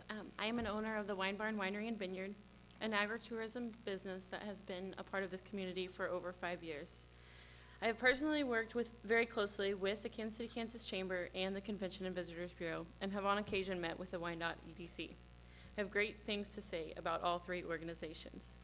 I'm an active member and ambassador for the Chamber and feel that they are a great organization for businesses in the community, and my business has benefited from the local networking and business connections that I've made through the Chamber. During periods of growth, I have reached out to the EDC to learn more about their unique ways to partner with and promote local businesses. These two organizations are fundamental to my success in the local market. These organizations bring community awareness to many local businesses. While these two have been invaluable, the Kansas City Convention and Visitors Bureau has been equally invaluable in a completely separate manner. The Convention and Visitors Bureau brings awareness to our community, to those outside our county, outside our city, and even outside our state borders. This tourist attraction of Wyandotte County is vital to our agritourism business and to our community as a whole. The guests that they bring in are outside of our local community, bringing in outside dollars to our community, all because of marketing and programs developed and implemented by the CVB. We have specifically worked with the CVB to bring several out-of-state groups directly to our winery, as well as to many other businesses in our area. We use direct marketing with the CVB, print, internet, digital advertising. They have also on many occasions used our products and services to cross-promote our business to those traveling to our city and state. Consolidation of the three entities would be a backward move for tourism in KCK. In my opinion, each entity should remain concentrated on its strength. As Mr. LaSalle stated, this is a merger of three different entities with three different roles. You're at 2 minutes. Thank you. I would liken this to if you have a pharmacist from a local community, a farmer that sells his produce, and a local banker. You can combine them all into Walmart, but you minimize the integrity, individual expertise, and attention to detail by combining them under one umbrella. Combining all three, no matter how well intended, will diminish the individual impact of each organization. Thank you. Jerry Cook to the podium, Melissa Bynum on deck. Good evening. My name is Jerry Cook. I currently serve as the president of the Overland Park Convention and Visitors Bureau. My address is 9001 West 110th Street, Overland Park, Kansas 66210. Mayor Holland and members of the commission, thank you for the opportunity to speak in opposition to the consolidation being proposed this evening. My comments will be limited to but three concepts. The first refers back to the 2008 task force that has been referred to this evening that was commissioned by Mayor Reardon 13 members served on that task force with representation from the governing body, community businesses, community leaders, travel and tourism industry partners, and I had the privilege and honor of serving on that task force. 4 purposeful meetings were held, in some cases quite lengthy, concluding with a summary of findings to terminate the relationship between the Chamber and the Bureau and to make an independent Bureau. Among the foundational reasons for this recommendation was the significant impact of tourism product development that was occurring in the city and in Wyandotte County, positioning the county as an emerging national destination, and whereby the commission of the Convention and Visitors Bureau was twofold: market Kansas City and Wyandotte County as a destination, and to grow room night occupancy in your hotels. The task force strongly supported an independent bureau to more effectively fulfill these responsibilities. A significant component of that recommendation was the creation of a tourism board inclusive of key community stakeholders, including the governing body, economic development, Chamber of Commerce, and county administrative staff. The second concept I'd like to speak to tonight is the impact of Northeast Kansas tourism to the state of Kansas. Since 2007, Northeast Kansas has consistently generated between 43 and 45% of the state's total travel tourism revenue. You have 1 minute left. 15 counties, including Wyandotte County, make up the Northeast region. The purposeful marketing and promotion by the Kansas City, Kansas CVB has significantly contributed to the success of the region and the state's success. And the final concept is the organization of each mission, or the mission of each organization. I would agree that they're all for economic impact and economic development and growth, but they are specifically different for organizational purposes. The Chamber and economic development, as they've proclaimed, are for business enhancement, business recruitment, and business growth, where the Convention and Visitors Bureau is for travel and tourism promotion. We have an economic development team in Overland Park, we have a chamber in Overland Park, and we have the CVB. They're all distinct groups with distinct boards. I do agree with all of the presenters tonight that it appears collaboration is something that severely needs to be worked on. And I would encourage you to take your time. As a governing body, you are charged with the vision for the entire county, not for what it is, You're at 3 but minutes. for what you and it can become. Thank you for the opportunity. Melissa Bynum to the podium. Bill Dunn Jr. on deck. Good evening, Mayor and Commissioners. My name's Melissa Bruni Bynum. I live at 3756 North 83rd Street, Kansas City, Kansas. Before I get into remarks, I want to point out that over the last 20 years of my working career right here in Wyandotte County, I have been a member of an organization that has been a member of the Chamber, also a member of the Wyandotte Economic Development Council. For 14 of the 20 years of my Chamber membership, I was the leadership position that made the decision to join and renew Chamber membership. So certainly Chamber and EDC membership and the work that they do is extremely important to the community. And I'm not really here as part of any fight, but Mayor, when you were first elected onto the commission, you appointed me to the CVB Advisory Board. So I was on the CVB Advisory Board during the time that the multi-year study took place as to allow the CVB to be a standalone entity in the community. When that vote occurred by the UG Commission in 2009, a board restructuring did happen, and my seat on that board was eliminated. So I'm a lifelong resident of Wyandotte County. I'm also a traveler, and my family and I love to travel to destinations relatively close to home, but I was counting on the way over here tonight. I got to at least 12 other cities that we have visited in just the last 3 years. So we very much enjoy and appreciate leisure travel, and I very much enjoy and appreciate being a tourist in other cities because I like to look at what they are doing right, and I often contact our CVB to share with them unique and fun things that I find that are going on. I'm here tonight because I have questions and I have concerns about what you're being asked to do tonight, and I'm just here because I hope that perhaps through the dialogue my questions can be answered. You have 1 minute remaining. I'll go fast. So my first question is, I'm not sure I understand what CVB activities are not being adequately performed. What was the impetus a year ago that created the question of the combining of the three entities? Furthermore, if that took place in November or December, the first reach out, it appears, to the CVB was in March. That strikes me odd. The three CVB staff that I personally know are all Wyandotte County residents, which means that they live here and they work here, and they contribute civically to this community. I think that's extremely important. I wonder what assurances will they be given that they will have jobs if this consolidation occurs. I think that's important. I'm curious, You're at 3 minutes. may I please finish? Does anyone want to give 30 extra seconds? Go ahead. Thank you. I'm curious as to what meetings, focus groups, or listening sessions have transpired among the Chamber, the Wyandotte EDC, and all of the tourism representatives in the community. Have we reached out to the Historical Society, the museum, the Strawberry Hill Museum, the Hilton Garden Inn, the Wyandotte County Fair? Have they been brought to the table for the conversation?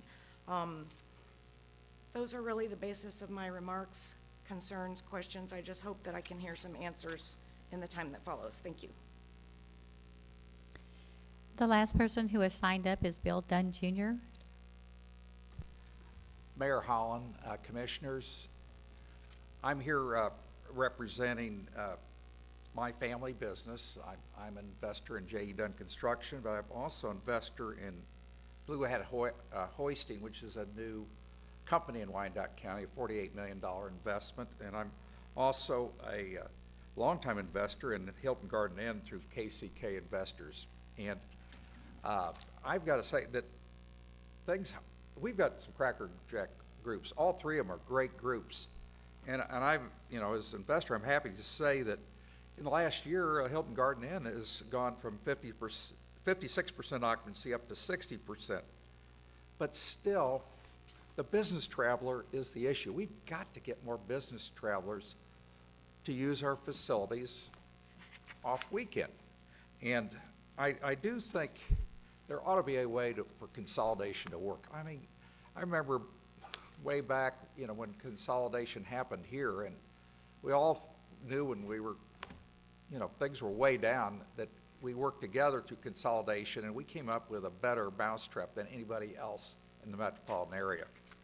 So although, we're hearing everybody's doing good things, sometimes when people with good hearts get together, they can do even better. And I would love to see our hotels go up to 65%. At 65%, they would be making money.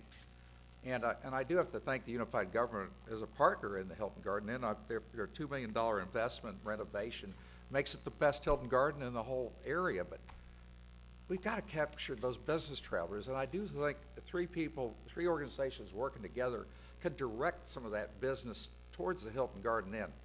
I talked to Kevin Pistilli today, who heads up the Raphael Hotel Group, and convention business throughout the metropolitan area is down. Okay, we've got to reach out to our local businesses. You and have tell 1 them, minute remaining. Let's have this convention here versus down at the Lake of the Ozarks. Thank you very much. All right, that concludes our public hearing. Everyone had an opportunity to sign up. I don't know what third door you snuck in, but Ms. Flunder, if you'd like to speak, you may speak. Thank you, Mayor. I did come in, I came in that door. My name is Mary Ann Flunder. Just some observations. An address for the record, please. 1236 Grandview Boulevard, 48 years, Kansas City, Kansas, 66102. Thank you, ma'am. Okay. I just want the commission to understand, and however you vote is fine with me, but I am not pleased with the Convention Bureau. And when you all have all this money available and the Quindara ruins is never sought after, when the Underground Railroad, which is a Plus, if you go to Denver, it's signs all over the airport about the Underground Railroad. Eddie Dwight has did a magnificent, although he's from here, has did a magnificent thing of marketed for us. And the other thing is, it is 9 conventions that are brought here almost regularly every 2 years. And I know 6 of the 9 always stay at the Hilton because I make sure. But it just disgusts me that when I go talk to the Convention Bureau, that they tell me we have to pay to get in that book. When you can give them that amount of money that they mentioned earlier, I am astonished. I am bewildered, and we have to be included. Blacks have to be included, not minority, but blacks. So I just want you to understand that we're not included, and we have some good history of us that are still around here. Because when Chester Owens and I go on, I don't know where you're going to get your history from, but you need to look at those things that were did right here in Wyandotte County that are still existing, that are good. Thank you. Thank you. In the spirit of fairness, is there anyone else who missed the sign-up booth who would like to speak? Ma'am, come on. I feel like if people come out, we'll give you an opportunity.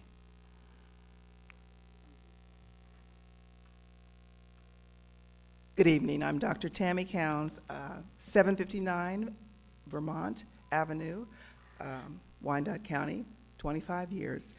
As a new small business owner in Wyandotte County, I would just like to see all the different literature in regards to this. I'm sorry, I'm coming late off the scene, used to work, but now I'm not. But I am interested in wanting to know why you do want to consolidate all 3 of the entities. And as a small business owner, what are those benefits for me? Okay, thank you. All right, at this time, we will go ahead and close the public hearing. I want to thank everyone who has come out tonight. There's a lot of people in this room who have committed a lot of time, a lot of good people who have committed a lot of good time, and so I appreciate that. I'll turn it over now to the commission. Commissioner Kane. Thank you, Mayor. Well, first of all, Mr. Kendall is probably one of the nicest people I've ever met in my life, and he's a great neighbor, and he's done good things for the chamber, and I appreciate that. Bridget and I have a lot in common. We're kind of stubborn and bullheaded, and sometimes that gets the best of us. But what you've done to us, you put us in an awkward position. You're wanting us to pick sides, and if it felt like consolidation, we wouldn't be here. There was a plan that said this is what we're going to do, and oh, by the way, we're going to tell them once they get here, and that's not a good idea. But we also, 3 of us were here in 2009, excuse me, and there were 2 separate studies from outside consultants. I don't know why we wouldn't hire 2 separate consultants to come back, because the way it's set up now, we're never going to agree to consolidate. And there will be the 14 to 7. There'll be somebody else telling us that, well, we didn't like that, so you can't do it. So, Mayor, I'd like to make a motion that we hire outside consultants to help make us decision. Second. Okay, it has been moved and seconded. Commissioner McKiernan. Thank you, Mr. Mayor.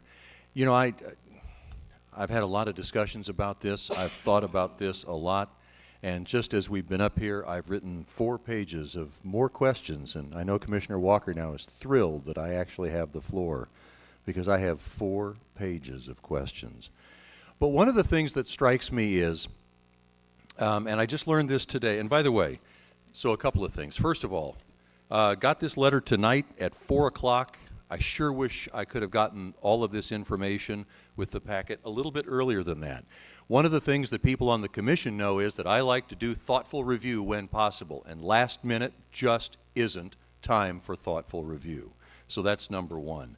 Second of all, I learned tonight that we have 3 separate corporations here, and we as a commission have no ability to compel those corporations to combine. Is that correct? That is correct. My understanding from our legal department is those are independent corporations. What we do have the ability to do is how we direct our money. And so we can direct our resources, whether it's transient guest tax or the money we give to WIDEC, and the nominal amount of money we give to the chamber as a member, we do have the authority to assign those dollars. But we do not have, we can't necessarily ask a private corporation. What we can do is defund a corporation, but we can't necessarily say that a certain corporation needs to combine with another. There would be a new corporation created, and then we would have to take a vote to assign the resources to that corporation. Well, if I'm being charged with being a good steward of the people's money, then intuitively, it seems to me that it would be a smarter choice to fund one consolidated organization rather than three separate organizations, each having its own staff structure, each having its own board structure, and each having its own potentially competing visions and needs. However, as I sit here tonight, I'm thinking to myself that I need somebody who doesn't have a dog in this fight to take a look at this from outside and give me a true third-party perspective. Give me information, give me data that's not influenced by any past history, by any past association, by any past working. One of my questions, if in 2008 there was a decision to separate, and some of the same people who were on that board to separate are now advocating that we recombine, what's changed since 2008? We certainly can change, but what compels us to change right now? I'm not sure I've heard a totally compelling argument for reconsolidation. I'm not sure I've heard a totally compelling argument to keep them separate. I'm not sure, anyway. I will say, however, that from my perspective, we absolutely do need more collaboration between all of the groups. I sat on the boards of two of these organizations for a year, and I didn't see a rep of any organization at a board meeting of the other than discussing potential consolidation. And that is troubling to me. I do have a question, however. I'm sorry, I've already gotten through that. See, I told you I have lots of notes here. Just curious, when was the last time that the CVB, executive director, executive committee, or board members sat with the mayor or the staff or the commissioners and asked questions like, what is our marketing strategy? What is our common brand? What are we doing well? What could we do better? What is our marketing message for the entire city? When was the last time we met with local businesses? When was the last time we met with the other organizations? What is the inherent disadvantage that would suggest that these three organizations should not combine? Alternately, what's the compelling argument as to why they should remain separate and autonomous from one another? Anyway, I would just say that at this point, I agree with Commissioner Kane that I think I'd like third-party perspective to help me make the best decision possible. Thank you. Commissioner Townsend. Thank you, Mayor. I too agree that I would like more time to thoroughly review the last-minute letters and comments that invariably come in. I was a bit surprised this did not come through the standing committee process in a way to more thoroughly vet it. I know there had been other discussions about it, but it would give the public another opportunity to be heard. So I was a bit surprised it didn't go that route.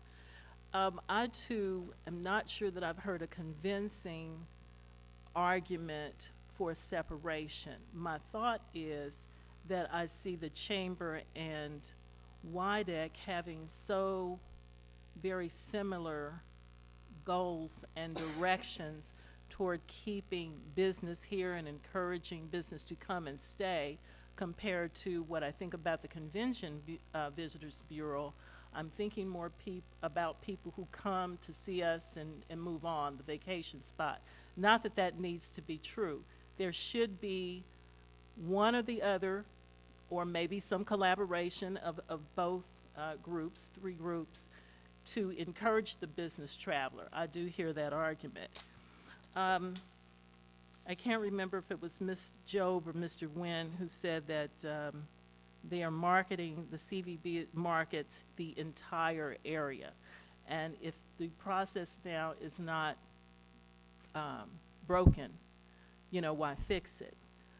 I will say, as Ms. Flunder has mentioned already, I have had complaints from persons in my district or in the border that if the process isn't broken, there may be at least be a blemish on it. I have heard complaints that CVB has not been as outgoing and supportive in promoting to visitors historic entities we have here, such as the Sumner Alumni Room, the Old Quindara Museum. These things are recognized on the National Registry, and we certainly, as homegrown proponents of them, should be directing visitors to those places as well, if we are truly going to market Kansas City, Kansas, Wyandotte County, as we said, to the entire area. So I would also like to see additional time and maybe an outside party look at this again. I haven't made up my mind, but regardless of how the consolidation goes or doesn't go, I will be following up with how we engage all of our destinations here to be marketed. Thank you. Commissioner Murguia. Thank you, Mayor. I just have 3 questions. Who is going to pay for this study?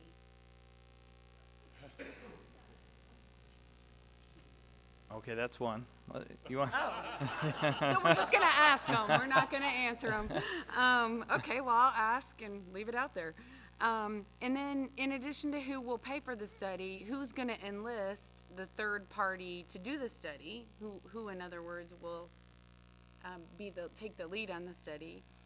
And then give me a second, I had a third one. Oh, who's paying for tonight? Who's paying for, there's a lot of attorneys out there, and I know how much attorneys cost. So, I want to know who's paying for tonight and where that money is coming from.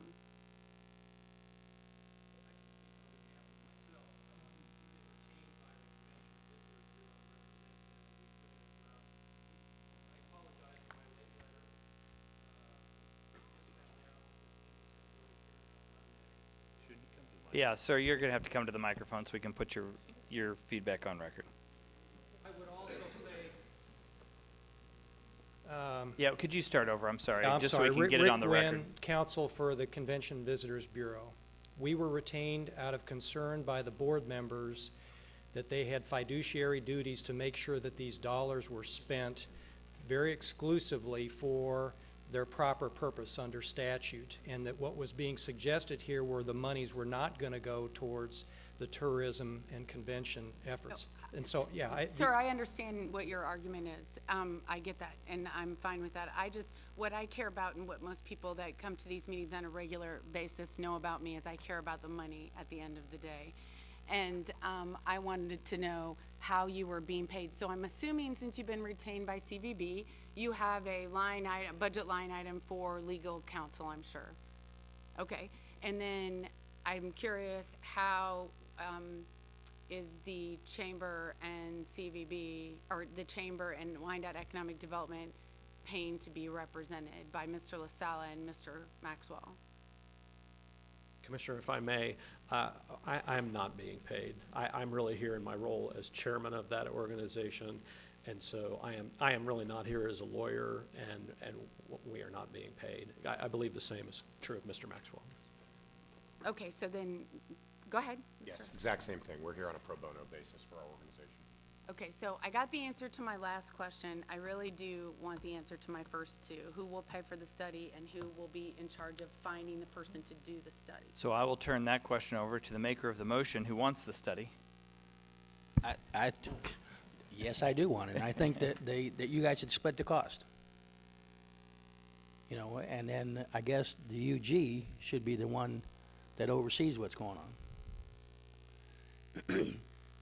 Yeah, and that's that's Mr. Bach's job, isn't it? Yep. And that's actually the fairest way to do it.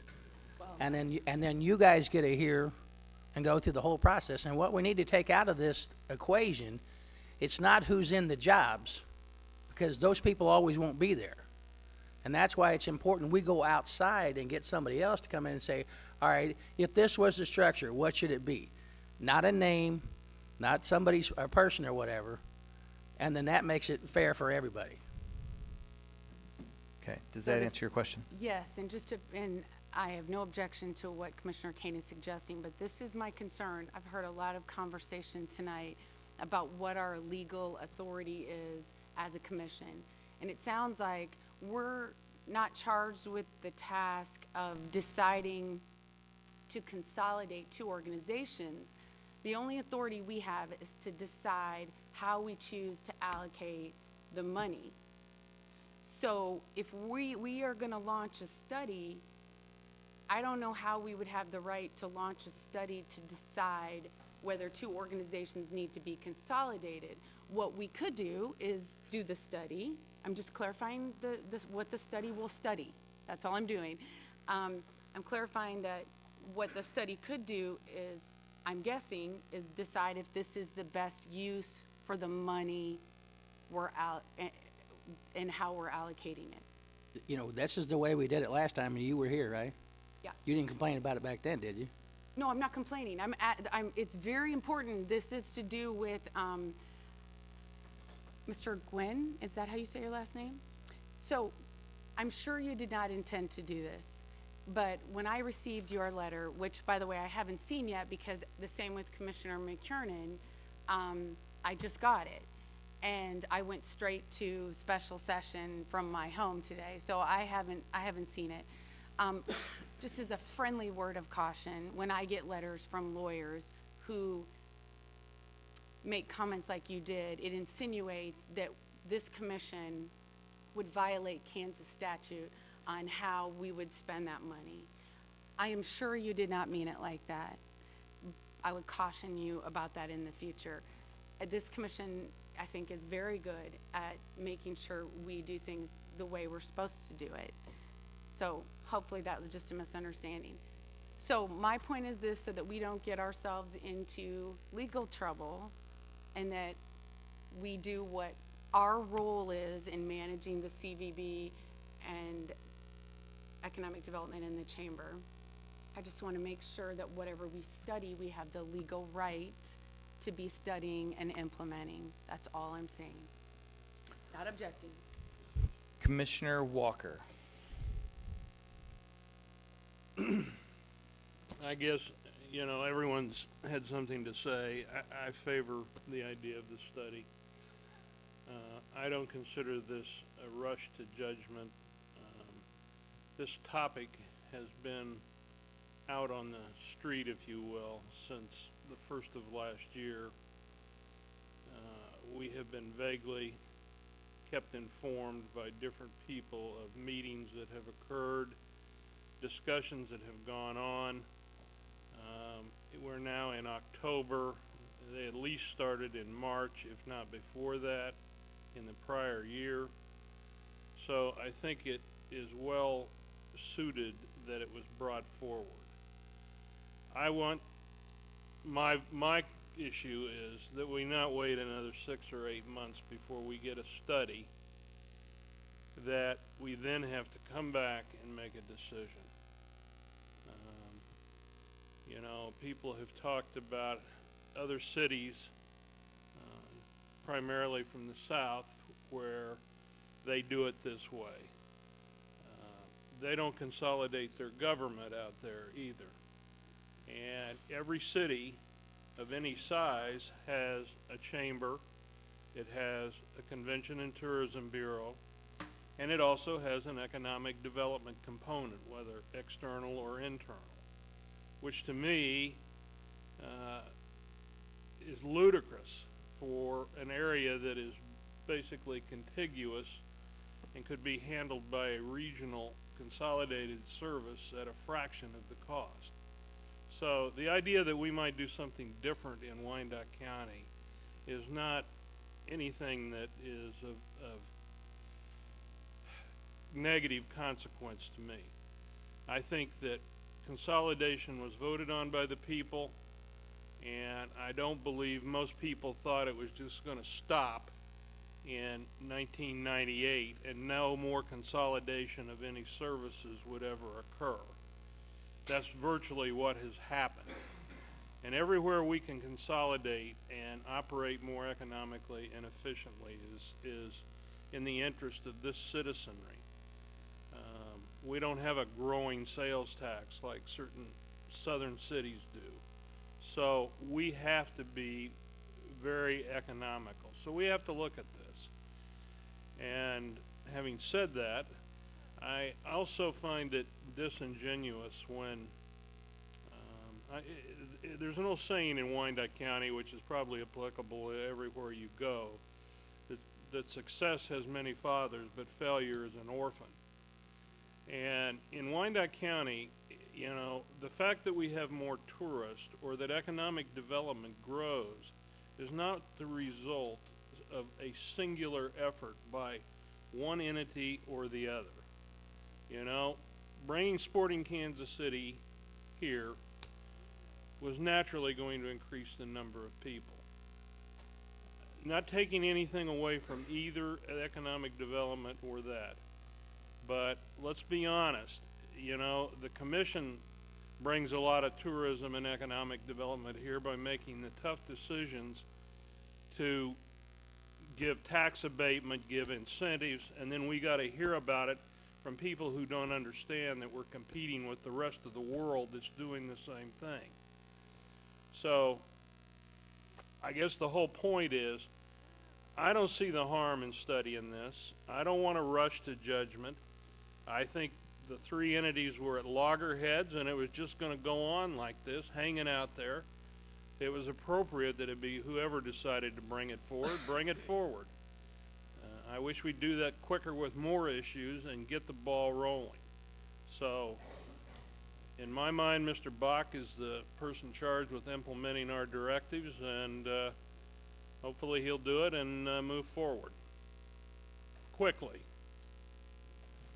Thank you. Commissioner McKiernan. Thank you, Mr. Mayor. And to follow up on Commissioner Walker's comment, I would just remind the Commission that if we would ever contemplate anything other than any change sooner than December 31st, 2016, which is the end of the current contract, that there is a 12-month notice of intent to terminate. So there is some time urgency to what we're contemplating, unless we are contemplating allowing the contract to just, or create a new contract on January 1st of 2017. So, Well, that depends on what the study shows and whether we make a decision. 12 months is 12 months. All right. One of the things I want to clarify as well, and I think we're getting ready to vote on the moving this forward to a study. Commissioner Murguia, to your point, we could. I was waiting for an answer. We could do this in-house. We could have a department of each of these things. I mean, we don't have to partner with a not-for-profit organization outside of the organization, but we've chosen to do that, and a lot of communities do. So I think the structure that we want is entirely up to us. I think the study that I think it's smart that we, Commissioner Kane, to your point, the UG should own the study. That's what we've done with other studies. And to say that the three groups will split the cost is ironic. Because the UG is giving money to two of the three, but nevertheless, but to your point, I agree. Okay, the chamber then. Yeah, we have the chamber pay for the whole thing, and then we don't have to worry about it. But I think we can obviously assign it in thirds and let the groups reimburse us for the payments we've already made to them. But I do think that's the right way to do it, by the way. I make light of it, but I do think it's the right way to do it.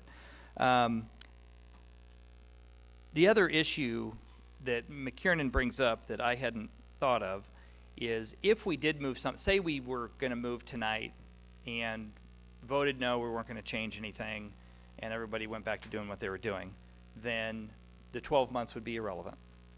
If we chose tonight that, yeah, we decided we were going to go ahead with the consolidation, take the recommendation of the Chamber and WYDAC, then we would need to instruct the administrator to terminate the contract immediately, to give them notice, so that as the new process was put into place, it could start receiving funds from the unified government under a new contract this time next year. a study, and Mr. Bach, how long does it take? We would need presumably to put out an RFP, or we could do the study in-house. Are you recommending a study? And I want to be clear, do you want to bring in an outside third party? So an RFP process that we would fund. How long does it take to put together an RFP? How long does it take to screen the different candidates? And how long does it take, anticipate for a study of that nature? I don't know if I can be definitive as to the time frame it would take to do such a study, but I'd probably throw out there that it'd at least be a 6-month process. I would also note you have me on tap to do about 8 other studies right now. So there is some issues we may want to discuss in that regard. I don't think we can roll this in with a jail population study. Some of them are tourists that we are putting up for room and board, but they are costing us money. One of the options then, and I asked, this just occurred to me just now, so I'll put it out to Commissioner Kane, who made the motion. If we are going to do a study, if it takes 6 months to do the study, we would be another year out from being able to implement that. If we took action as part of doing the study, and I would ask our attorney, presumably we could issue notice of termination of contracts with both organizations immediately, and if we chose, the study said stay the way it is, we could reinstate those contracts. Is that right? That would be my assumption, assuming they would go ahead and agree to continue the contract later on. Jody? I agree. In the effort, that is the way I would hoped it would be, that we'd let them know now, and then get it done, and if we sign a contract that pushes them out, or if we combine them, then we've given them the notice. Okay, so your recommendation as part of your motion for the study is to issue notice of termination to both organizations. Correct. And then when we get back to study, then we'll give them the information one way or the other. Okay, does the second agree to that? Okay, as long as it's both. And we don't currently have a contract with the chamber. We're just a dues-paying member. Okay. I think we've got the data. Yes, ma'am. Just a question, clarification. So the contract would terminate on both of these when? They would we would give 12, the CVB has a 12-month requirement for notice of termination. We could send out that letter soon, and then in November of it would terminate at the end of October of next year, unless the study came back and said and convinced us all leave it all alone and don't change anything, in which case we could simply reinstate the contract. And what about the other contract? Is there another one? I have not reviewed that I'd contract. like, Mayor, I'm concerned about that process. The attorney and me, the gut feeling is that we got a problem with that. Okay. And I'd like that amendment to the motion to be subject to legal before we send out any notice to terminate. Not that I'm opposed to it, but I want something in writing that says we can motion to terminate, study, and withdraw the motion 6 months later. At some point, both these organizations need to start taking steps to move towards an uncertain future until we act on the study. So, I don't know what I'm saying here other than don't make this subject to a legal opinion in that process, because I don't think it's, I would suggest all of our actions are subject to our own legal team, and more than once we've taken action, our legal team has come back and asked us to reconsider. So I would say if our legal team believes that this puts us in jeopardy, then on a future commission meeting in the next couple of weeks, we would have this issue back in front of us to reconsider, because we can't, you're absolutely correct, we cannot go against our legal team's recommendation, or we do so at our own peril. Okay, is everyone satisfied that we know what we're talking about? Clear as mud. I don't think anybody thinks that. Exactly. I want to make sure that I understand. So there is a motion to issue a notice of termination, 12-month period, pending the results of a study to be commissioned and completed. So Yes. that notice could be rescinded should the results of the study say, stay the course. Yes. Okay. All right. Commissioner Townsend is looking puzzled. Go ahead. I'm sorry, like Commissioner Walker, the attorney in me has to ask that, the question again for clarification. I think we all agree on moving forward with the study. What does this motion to rescind now get us? All it does is, in the event that the study comes back and says, yes, the best option for Wyandotte County, Kansas City, Kansas is to consolidate the three organizations and fund a single entity rather than three, then we would then already have in place, we wouldn't have to wait another 12 months after the study to actually start implementing it. We could start implementing it immediately within that same calendar year. Does that make sense? It does. I'm also thinking about the statements earlier made by one of the other commissioners about what our authority was, not to really consolidate, but just move money. So it's okay. Commissioner McKiernan. I apologize, Commissioner Kane, for the confusion. Yeah, there you go, exactly right. He did, but we're talking. I am kind of. Go ahead.